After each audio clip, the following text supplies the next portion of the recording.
good afternoon, good morning, good evening, whatever time of the day it is that you have decided to watch my video. Thank you very much. I'm back, but today I'm not posting videos about me drive. Sorry about that, if that confused everybody, but I do have a little playlist of things that are randomly not anything to do with football. But I like to post them there to keep all these little things together that I share with family and friends. So you don't have to watch them, obviously. They're just other stuff that I've had the videos about. So ignore all that. I am today back talking about football, and of course our win at Brighton at the weekend. So, as I've always said, I try to be honest and open, and I try to always be as positive as I can, but at the same time I'm not going to dress it up as anything other than what it was. So, first thing to say is, was it a good win? Absolutely. Great result. Are Brighton a difficult team to beat? Clearly they are, because we're the last team to beat them at home, and that was something like 8 months previously. So, overall, should we be pleased with that result? Yes. Is football a results-driven business? Yes. Do you win the league by just playing pretty football? No. But that being said, do I want to see us playing good football? Yeah, of course. Would I prefer to see us win ugly than lose playing pretty football? Absolutely. I've been starved of trophies and that kind of thing for so long that I will take it any way that I can get it. But it doesn't mean that I'm going to sit here and say I'm really enjoying it, because I'm not. I thought the game on Saturday was quite poor performance-wise.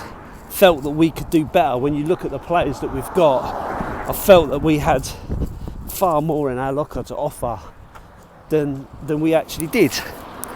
But that doesn't take away from the fact that it was a really good result, one that keeps us on a winning streak and unbeaten and so on.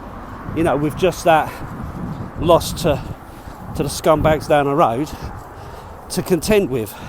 And I know that's a real difficult one to take, but at the same time, this is a league scenario, not a cup competition. It's not a one-off. It doesn't matter if you lose one game if you can win more of the others.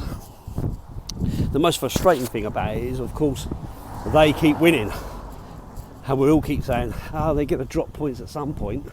You know, they're not good enough. There's better teams out there," and so on.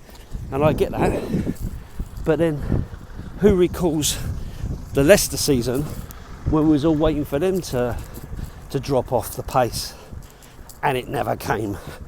Who remembers the Invincible season when we all thought they can't go a whole season without getting beat? But they did. So, you know, these things do happen.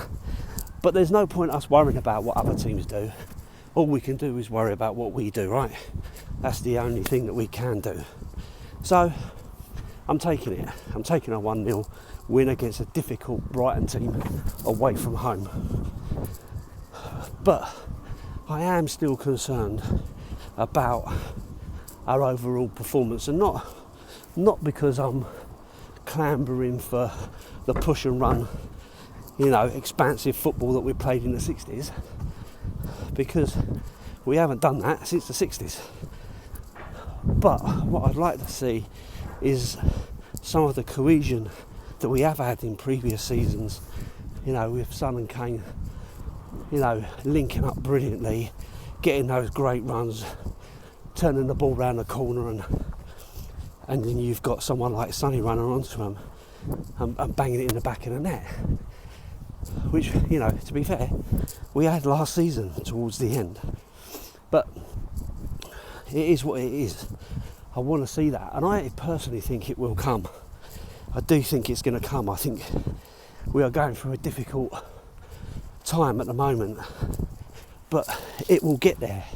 It will get there. I do believe that Conte is the man.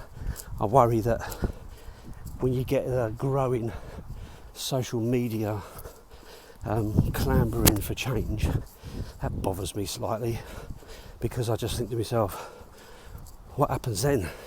Where do we go from here? You know, we may not be enjoying the football, but at least if we're still getting results, it keeps us in the hunt. And Conte himself said it's going to take a couple of 3 or 4 windows to actually get to the level of an elite team that are in the league. And you can see when you look at Liverpool how bad things are for them at the moment. You know, it's quite difficult, isn't it? Because you can see how they are kind of going down the same road that we went down, where we had a team going really, really well, doing well, just not quite good enough. But then it goes on for so long that you start to lose that consistency and that rolling in performance, and you desperately need some kind of refresh, some kind of improvement. And where they haven't really taken on that many, it's kind of leaving them a bit stale, and then they're struggling. 7-year itch, all that comes to everyone. I think there is a time span for everything. You know, I can remember looking at Man United and thinking, who's ever going to get better than them? They're winning everything all the time. But it comes to an end. Same with Chelsea, they've had their era. And it takes a lot of work to keep up. And you can spend as much money as you like Man United are doing. It doesn't necessarily mean success. It gives you a greater chance, but it doesn't necessarily give you the success that you want. So, you know, it's a difficult one all the time. You look at Man City playing great football, and then they've now got Haaland banging goals in for fun, and Foden coming through doing the same. It makes you wonder how you're going to combat that, how are you going to get close to that. Tough. It's tough. But we support Tottenham, so all we were interested in is Tottenham.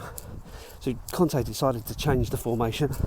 He brought in Basuma, which the fans have been clamouring for. Surprisingly, he brought in Doherty, who I wasn't expecting. I was expecting Perisic to go in there with Cesc going on the left. So, fair play. And I don't think Doherty did too badly. His attacking play was good. He was trying to get on the end of things. He was bombing up the wing. So you can't knock him too much. Sessegnon had a really good game as well. I'd love to see him really believe in himself and push on and take players on. He's so one-sided that he kind of turns, but if he's confronted with someone, he turns back, slows the pace down, and you kind of going, come on, push on, get that ball in the box. That's what you're there for. You're an attacking wing back. You know, with your emphasis on attacking, you need to get it in there so that someone can get on the end of it. But I think he could be a really good player if he just believed in himself that bit more and just took those opportunities. Again, Højbjerg, still an unsung hero in my opinion. Gets a lot of negativity from the Twitter elite, but again, puts in his shift, works hard, does everything he can do. And if the managers he's played for are putting him in the team all the time, kind of tells you they trusted him. So again, not a bad performance from him. For me, it all still comes back to this front three not really firing, and I know that Son and Kane got an assist and a goal between them. Fabulous. But doesn't feel like it's as natural as it's been. Now, I don't know whether that's because Richarlison's come in and they're kind of thinking, well, how is that working? Or they're trying to get him into the game, or maybe he's taking up some of their space or their runs, whatever. So it's not natural at the moment. But I still think that Richarlison was a great buy. And I think he will come good. I really do. But maybe he should be playing in Kane's role rather than Kane. And maybe that's what's going to come when we're playing FA Cup, League Cup, Champions League and Premier League, that he may need to kind of rotate them like that rather than rotating the front three with Sonny, Kulusevski and Richarlison. There may be a time where Kane does need a break, and don't get me wrong, I'm not calling for Kane to come out of the team, because, you know, Kane not in the team is a big miss, but it would be good for him to feel that he's got an opportunity to rest in the less prestigious games with a really good backup in someone like Richarlison, you know.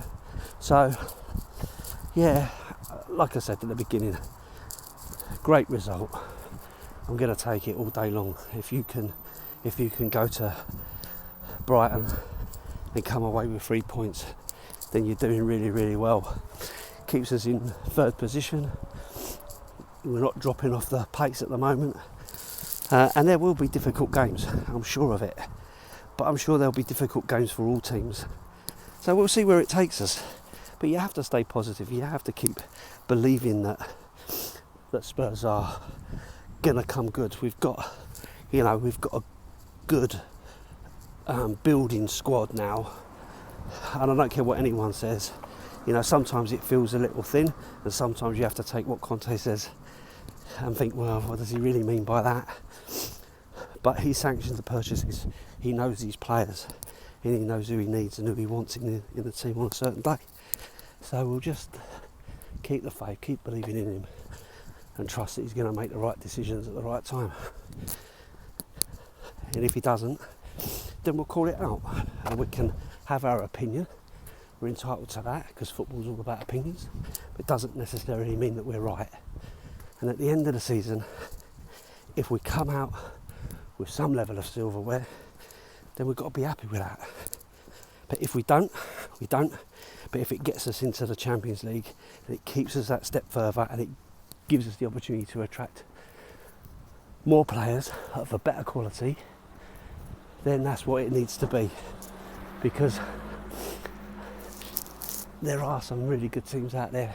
City are just taking everything by storm, and so I wouldn't be surprised if they don't mop up again this season. They're going to be the team to beat, it seems. So, as I keep on saying, keep the faith, keep on believing.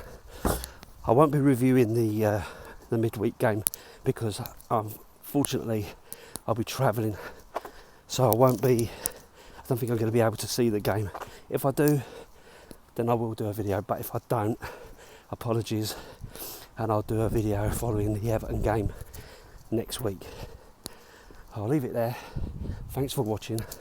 Thanks for the comments. It is good to chat to you guys and know that some of you agree with me. Some of you don't necessarily, but you know, it's all about opinions, and I'm happy to chat about it. And I'll leave it there. Thanks for everything, guys. Up the Spurs.